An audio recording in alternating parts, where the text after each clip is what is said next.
بسم اللہ الرحمن الرحیم۔ آج کا سبق تقریر کے حصے موسم مہینوں سے متعلق آپ کو سبق بتایا جائے گا۔ مہینے اور موسم کے نام آپ نے سیکھ لیے۔ آج 4 جملے ہیں جس میں استعمال ہونے والی گرامر آپ کو بتائی جائے گی۔ پہلا جملہ موسم سرما یک ہوتا ہے۔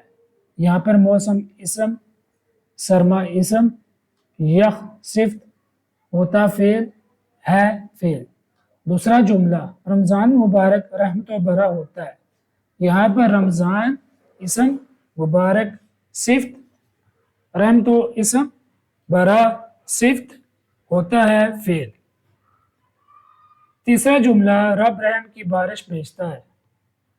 یہاں پر رب اسم ہے، رحم اسم ہے، کی حرف اضافت ہے، بارش اسم ہے، بھیجتا فعل ہے اور ہے فعل معمول۔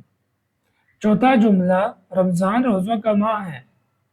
یہاں پر رمضان اسم، روزو اسم، کا حرف اضافت، ماہ اسم، ہے فعل۔